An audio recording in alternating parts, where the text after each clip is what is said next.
Kita mo na yan. Hindi nga kayo sigurado sa accuracy nang sinishare ninyong mga dokumento. Malamang fake. Kasi mahilig kayo sa kasinungalingan. Mahilig kayo sa fake news. Unang-una si Digong at saka si Sara, legit na sinungaling. Pati yung mga minions niya, lahat ng mga followers nila kasi kung yung leader sinungaling tapos naniniwala yung mga followers, may kasabihan tayo, birds of the same feather flock together. Sinungaling din kasi.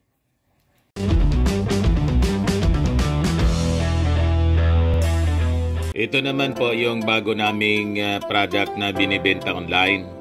iGlow Serum, whitening po siya. Tingnan ninyo yung epekto sa aking anak na architect before and now. Yung mga inquiries po ninyo, dumiretso na lang kayo sa kanyang Facebook account, Riz Maravillas. May bago na naman mga kababayan na propaganda. Black propaganda yung kampo ni Digong. Gusto sigurong ilihis yung issue sa impeach Sara. Tapos yung crimes against humanity na nirekomenda ng Quadcom. Kaya ang ginagamit mga kababayan ngayon na issue ni Digong at ng kanyang mga alipores, yung kanyang mga vloggers, yung national budget, punong-puno daw ng anomalya. Yung national budget po for 2025 na inapprove, pinirma ng ating Pangulong Bongbong Marcos, hindi pa man po ginagastos. Paano nagkaroon ng advance na anomalya? Simula pa lang ng taon, nandyan pa intact. Ito yung mga pasabog nila ngayon. Something is terribly wrong. Rody Duterte flags 2025 budget as invalid, unenforceable. Kasi daw may mga blank amounts. May blank amounts? Blanko nga. Kung may nakita kayong blanko doon sa mga pages ng national budget, paano naging anomalya yun? Blanko nga. Walang amount. Blank amounts.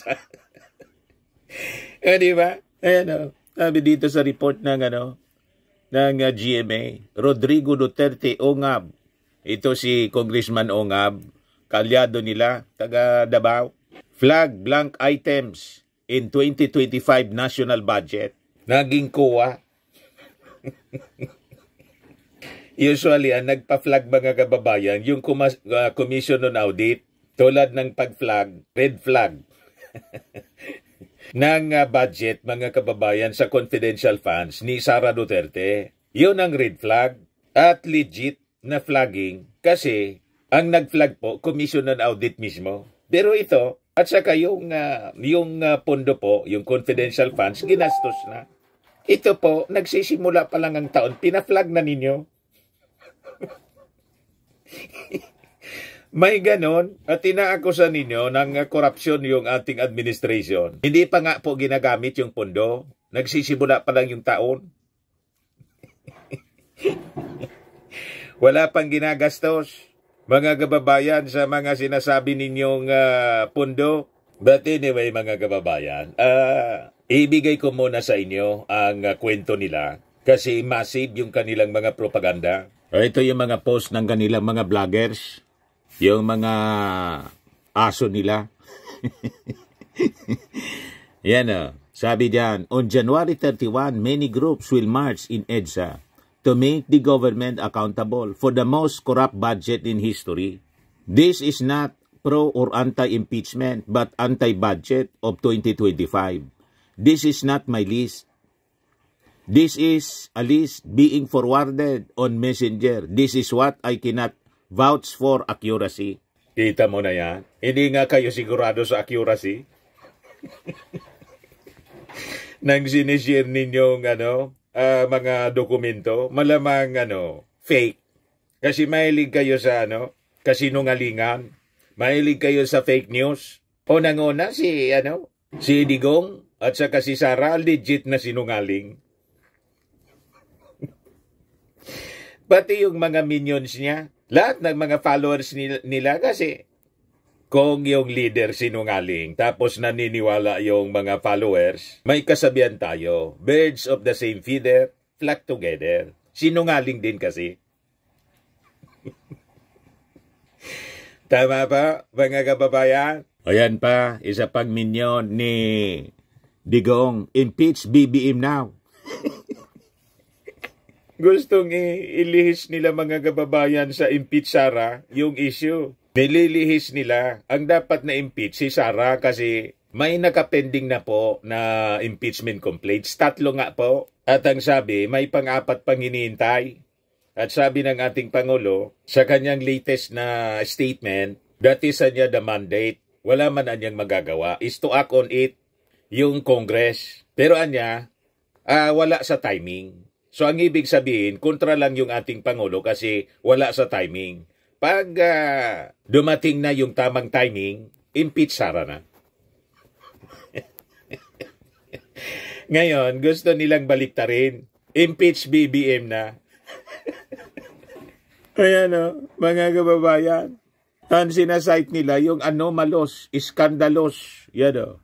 Anomalos. Look, anomalos in iskandalos GAA.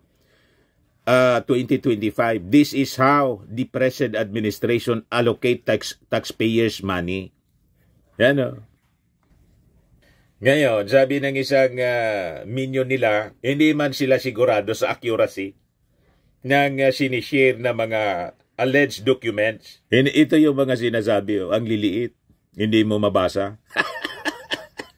Purposely siguro para hindi ma-examine ng mga tao, ng mga netizens. Ang importante lang yung caption nila, baka paniwalaan. Ganon din po si Digo. Ayan o, ang liit-liit ng document, mga kababayan, pinapakita sa media. Tapos malaki yung yung headlines. Something is terribly wrong. Rody Duterte flags 2025 budget as invalid, unenforceable, over blank amounts. Ang tanong mga kababayan, ibig bang sabihin, dumaan po sa pagsusuri ng Congress, na yung Congress, sila yung may power of the purse. Magagaling po yung ating mga congressmen, siguradong mas magaling kay Digong. Mga abogado at mga brilliant accountants, economists. Si Digong po, 75, by your own admission, yung grado sa law. Tama ba? Anong maniwala tayo sa kwento ni Digong? At saka, mga kababayan, sabi nga dito sa amin, sunado na sinungaling. Legit na sinungaling. Mahilig sa fake news, sa mga propaganda. Sinong maniniwala? Siguro yung mga supporters maniniwala. Pinakita yung isang document na ang lit-lit, hindi mo ma-examine. Tapos may napakalaking caption, yung titulo ng kwento. Something is terribly wrong. Imbali daw yung budget, mga kababayan. I-added na yung Congress na magagaling yung ating congressman. Dumaan pa sa Bicameral Conference Committee. May mga senador doon, nakaalyado mismo niya. Members ng Bicameral Conference Committee. Alangan man lumusot yung sinasabi niyang blank items. Chairman ng Committee on Finance sa Senate, si Grace po. Tapos member din yung Senate President, si Chis Escudero. O sino pa? Mga kaalyado niya yung iba rito, si Jingo Estrada. O ito, kalaban niya. Mga kababayan, si Risa Ontiveros, si Villanueva, Joel Villanueva, si Bato, kasama sa Conference Committee, Bicam, pati si Amy Marcos. Si Villar, si Cynthia Villar. Yan o. Yan ang mga members ng Bicameral Committee, Conference Committee. Si Subiri, si Tolentino, si Cynthia Villar, si Jinggoy. You see, lulusot ba dito sa mga taong ito? Kasama din yung Senate President, abogado, Chis Escudero. O ito yung mga members ng Congress, Chairman Committee on Appropriations na nag-resign na po si Saldico. Ibig bang sabihin, lulusot dito sa mga mata nitong mga kaalyado niya? sa Senado yung sinasabi niyang blank items sa national budget? Malamang sa malamang, kwento lang ito ni Digong kasi sa kaniungab, kasi mga kababayan, sunado sila na mahilig sa fake news, sa propaganda, para ang aking analysis, ilihis ang isyo sa impeach Sara. Ang gusto nilang mangyari, buweltahan yung ating Pangulo, impeach BBM na. Huwag kami, Digong. Yan ang sabi dito sa kwento. Mga kababayan ng GMA, former President Rodrigo Duterte in Davao City, 3rd District Representative Isidro Ongab, have flagged discrepancies in the Bicameral Conference Committee report on the recently approved 2025 national budget. Sa interview ng SMNI na kaalyado nila, shared on social media kagabi, Ongab said there were missing budget amounts for items under the Department of Agriculture in unprogrammed appropriations. The blanks anya could not be considered a typographical, grammatical, or printing error, sabi ni Ongab. Baka yung hawak nilang kopya ng budget po, draft pa lang po. May mga blanco eh. Hindi man yung final copy, pero for the sake of black propaganda, yun ang i-present nila. Mga blanco niya itong items na to. Walang amount. Possibly, ang ibig sabihin niya nito, once na-approve yung budget, susuplayan na lang ng mga items. ng amount. Yan, mga kababayan, ang ibig nilang sabihin. Ayan sabi yan. These are not, I would say, ordinary figures because these figures are billions of pesos. Madaming pages yung ganito. Ang ibig sabihin, merong discrepancy. So, paano nagka-discrepancy? With all these findings, makikita natin na defective yung BICAM report at bakit pinirmahan ng members. Sabay react si Digong, mga kababayan, kasi magkakaalyado sila. Reacting to Ongab's findings, Duterte said that budget items should not be left empty to be filled up later on. Pag ganoon niya, there's something terribly wrong. As a matter of fact, I would say kung may mga blanco yan na lumusot, that is not a valid legislation. Kung nasa batas yan, lumabas na yan ng blanco-blanco. Either it could be filled up before or after sa Congress. Pagka putol-putol yan o kulang, that is not a valid budget for implementation. Malamang, kaya ninyo sinasabi yan, baka gawain ninyo. O, diba? Wala pa man po na napaflag kahit yung 3 years na yung ating Pangulong Bongbong Marcos. Wala pa sa budget other than yung budget ng Office of the Vice President. Ang na-flag na mali yung paggamit. Or may mga blank items. Wala pang gano'n na na-discover yung Commission on Audit. Ang na-discover ng Commission on Audit, may mga beneficiaries ng confidential funds ni Sara, non-existent siya. Tulad ni Mary Grace Piatos at Kokoy Villamin. Madaling sabi, gagawa-gawa lang yung mga beneficiaries. Yun ang na-discover ng Congress. Kaya nga may impeachment case laban kay Sara. Pero ito po, maganda niyan, mag-file kayo ng reklamo. I-cite ninyo yan, mga nakuha ninyong ebidensya na may mga blank items. Pero kung diretso kayo sa SMNI na isa ring kauri ninyo, malabo na paniwalaan ng ating mga mamamayang Filipino. Kasi, tunado nga, mahilig kayo sa fake news, mahilig kayo sa propaganda, mahilig kayo sa paninira tulad ng mga sinasabi ninyo sa ating Pangulo, ng ating Pangulo Bangag.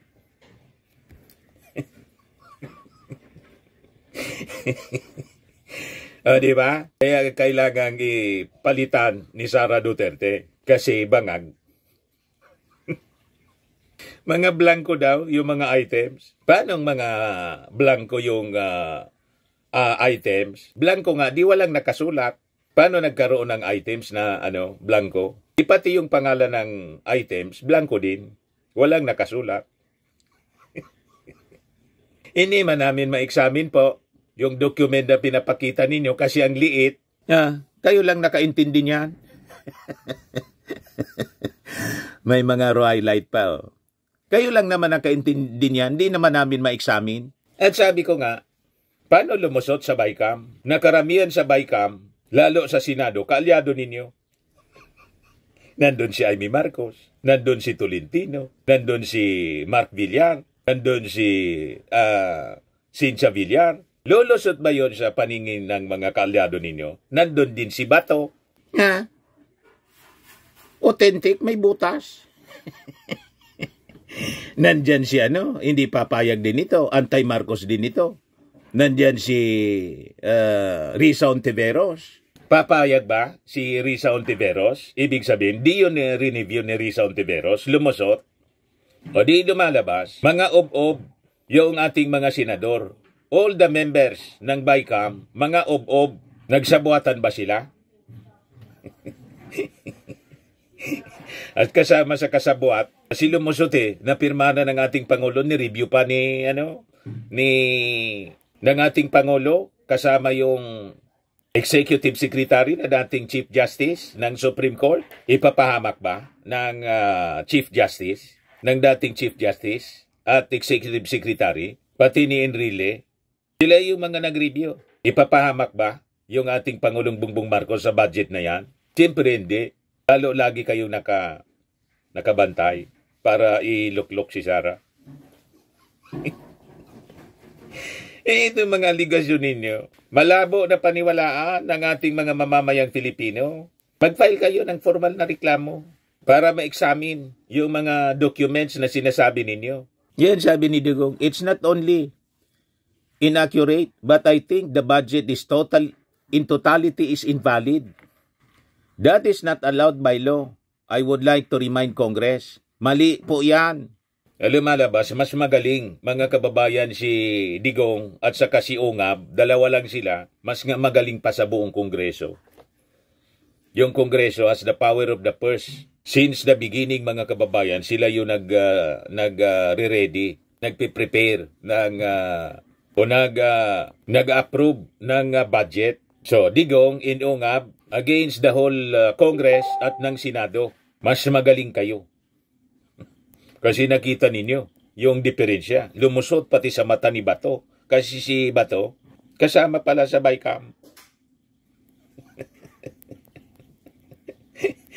May picture. Kaya malabo po.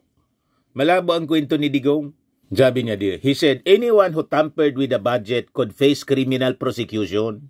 Yun naman pala. Nandiyan naman si Panelo. Ipa-examine na ninyo kay Panelo. File na kayo ng asunto.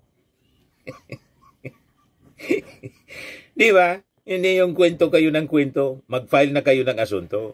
This is falsification of law, perjury, forgery. It can only amount to one thing, criminal action. O sige na. You can all go to jail for that. Nakikiusap ako sa mga kung sino yung gumawa ng ganon, pwede ba sabihin ko sa inyo, do not mess with the people of the Philippines. Magkakagulo tayo. Ayun, so alam na natin kung bakit nagpa-interview po kayo sa SMNI. Gusto ninyong manggatong. Kasi kahapon, nagrally yung kakamping, nakipag-alyansa sa mga Marcos supporters, Marcos vloggers, tagumpay yung impeach Sara rally. Marami yung nag-attend. Sabi mga more than 1,000. Pero yung iba, may mga dumating pa daw. Mga 3,000 dan yung dumating mga kababayan. Sa impeach Sara rally, sa EDSA Shrine. I-reply ko po mga kababayan. Ito Bunyog. Bunyog party list yung nanguna. Kasama yung mga Marcos vloggers. Ibig sabihin daw, matao siya Marami. Ay siya nga ang dahilan ng pagbagsak ng bansa. Sila nga Duterte ang dahilan. Tapos sabi niya kaya tatakbo siya sa 2028 dahil ayaw niya itong nangyayaring pabagsak ang bansa. Wala. Ang gagawin niya pag nanalo yan si Sara, mawawasak ang bansa. Wawasak. Ang imagine niyo, Vice President ka pa nga lang, ganyan na ang ginawa mo. How much more kung presidente ka na? Alam niya, walang hiya sila Duterte. Wala. Sa dami ng pinagpapatay nung panahon niya, 25,000 to 30,000. Walang due process yan. Hindi binigyan ng pagkakataon. Pinagdududahan kang kriminal, addict, involved sa drugs. Walang investigasyon. Patay. Walang due process. Ngayon, lahat ng due binibigay sa kanila. Lahat ng due process. Kulang pa yata. Yang investigasyon ng Kamara, sabi ni Marcoleta, yang Kongreso, yang Kamara, hindi naman korte yan, hindi naman piskal yan. Bakit? Sino bang nagsabing piskal ng Kamara? Bang nagsabing korte ang Kamara? Sila. Alam So, palpal si Marcoleta kay ano? May kapangyarihan istiga. Hindi bilang piskal. Kumbaga, may gagawin silang mga batas, may mga nangyayari sa Pilipinas, gusto nilang imbestigahan. Kasi sa investigasyon na yan, maaaring ang mga batas amyendahan o kaya makagawa ng bagong batas. Yan ang investigation in aid of legislation. Ngayon, sa panahon ng investigasyon mo, in aid of legislation, may lumitaw na matitinding mga krimen, anong gagawin mo? I-refer mo sa DOJ. I-refer mo sa iba para yung DOJ na ang magsampa ng mga kaso. May mali ba doon? Wala. Alam nga naman na ikaw, Kamara, nag-iimbestiga ka, nakakuha ka ng mga ebidensya ng mga katiwalian, korupsyon. Alam nga namang hindi mo yun na-aksyonan. Siyempre ang gagawin mo, impapasa mo yan sa kinaukulan, DOJ. So, ang DOJ, mag-iimbestiga yan. Ngayon, ang grupo ng mga civil society, ang tayo na mamamayan, nakita natin yung garapalang katiwalian ni Sara, korupsyon. Anong ginawa? Nag-file tayo ng impeachment complaint. Kasi kahit naman civilian, pwedeng mag-file ng impeachment complaint. Parang kung sa kasong criminal complaint pa lang yan. Kung sa nagsampa ka pa lang ng reklamo sa piskaliya. Sino ngayon ang piskaliyang sinampaan mo? Kamara. Hindi. Ang Kamara yan yung DOJ. Kaya nga pag-aaralan ng Kamara, yung sinampang reklamo ng tao laban kay Sara, kung mayroon bang probable cause. Pag nagsabi ang Kamarang mayroon ngang basihan ito, kailangan natin itong isampa sa korte. Saan nga yung korte isasampa? Sa Senado! Kaya yung Senado ang korte, ang magiging prosecutor yung Kamara.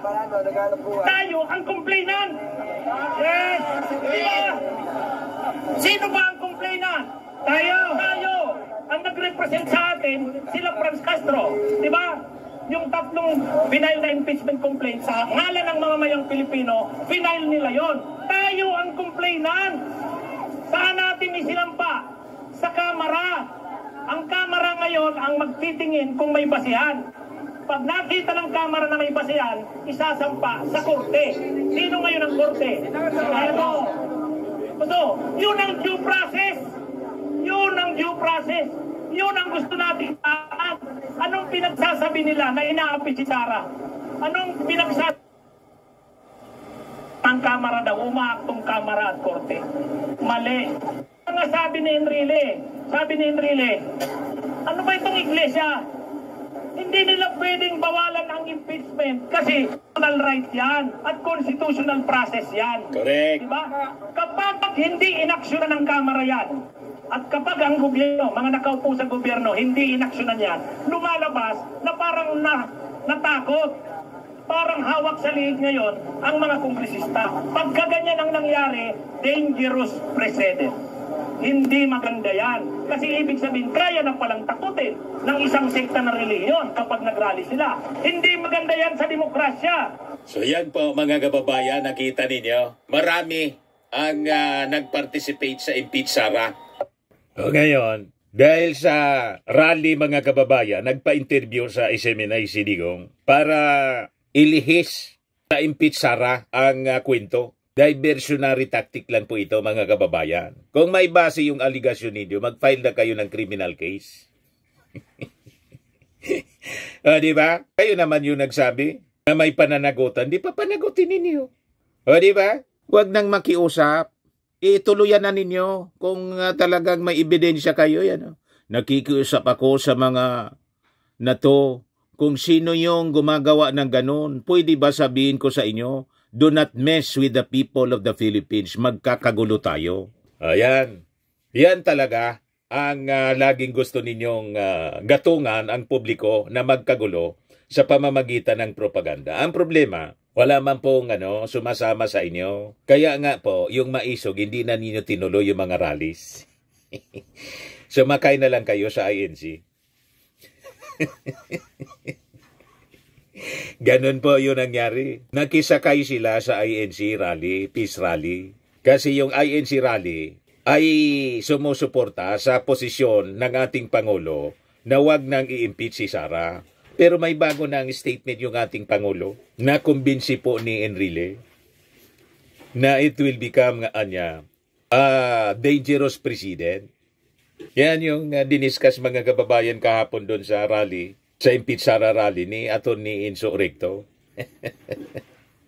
Tama ba? So sabi pa sa gatong ni Digong, kayong nasa bureaucracy, you better stand up straight and be counted as a true Filipino. Otherwise, you are asking for your early demise. So pananakot na naman.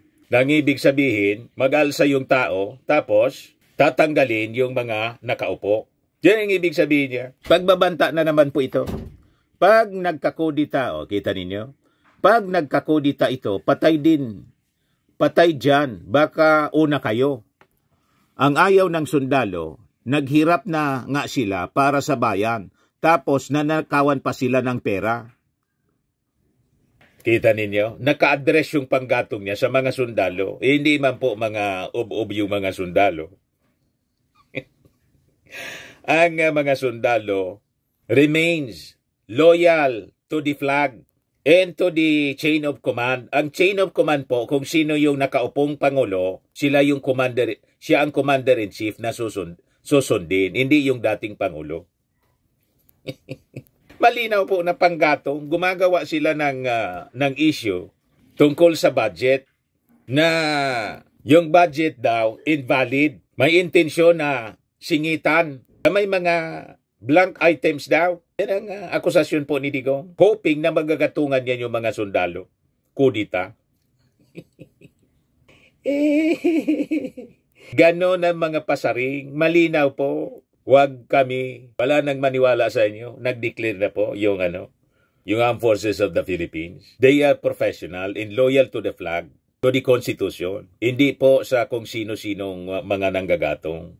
Nanggagatong po ng kaguluhan. Kaya mali yung INC na inayaan ninyo na yung mga senador ng Duterte at congressman nagsalita doon. Sabi ninyo walang politika. So willing kayo magpagamit.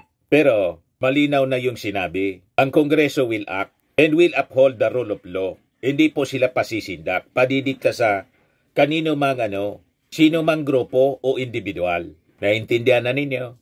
Ang iniintay lang ng ating Pangulo, timing. Malinaw po yung sabi ng ating Pangulo. Yan po, i-replay natin. Yan ang caption ng Manila Bulletin. Pero pag pinakinggan natin mga kababayan yung statement, mali na itong caption. Marcos is not actually opposing impeaching Sara, kundi oppose siya kasi wala sa timing. Tama ba? Kasi in-acknowledge niya na tama yung posisyon ni Juan Ponce Enrile. Na si Juan Ponce Enrile po, sabi niya, hindi ba natin pwedeng i-sacrifice yung rule of law? Ibig sabihin, ang posisyon ni Enrile, impeach Sara. Nag-gets na ninyo, mga kababayan? So mali yung caption ng Manila Bulletin dito. Yan Marcos opposes BP Sara's impeachment but agrees with GPA's stance.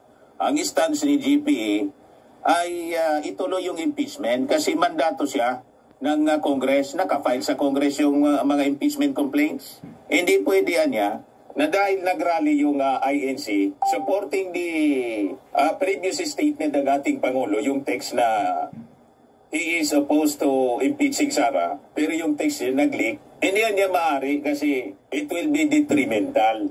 May detrimental consequences niya. So, nag-agree yung ating Pangulo sa naging stand sa mga kababayan ni Enrile. Kung nag-agree ang ating Pangulo, hindi ibig sabihin, hindi na siya oppose sa impeachment. O, di ba? Mga kababayan, yung ibig sabihin nun, para lang nililinaw natin ito, para yung kalituhan po, mawala yung kalituhan for clear understanding ng mga statement ng ating Pangulong Bongbong Marcos. Yan o, pakinggan natin mga kababayan ang kanyang sinabi. One of our best legal thinkers in the country, and he's right. There is a consequence to.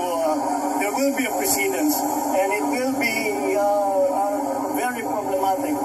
But I still think that now, even if Congress is mandated to process these, Congress doesn't have, the House doesn't have a choice. The Senate doesn't have a choice once these impeachment complaints are filed. But I don't think that now is the time to go through that. So, ikaw-bayan na muna natin sa ating, as a practical matter, papasok na tayo sa campaign period. Wala ng congressman, wala ng senador dahil nangangampanya na sila. Hindi tayo makakapagbuo ng forum. The timing is very poor. Malinaw, hindi na oppose sa impeachment yung ating Pangulong Bongbong Marcos. Nakumbinsi siya ni Enrile.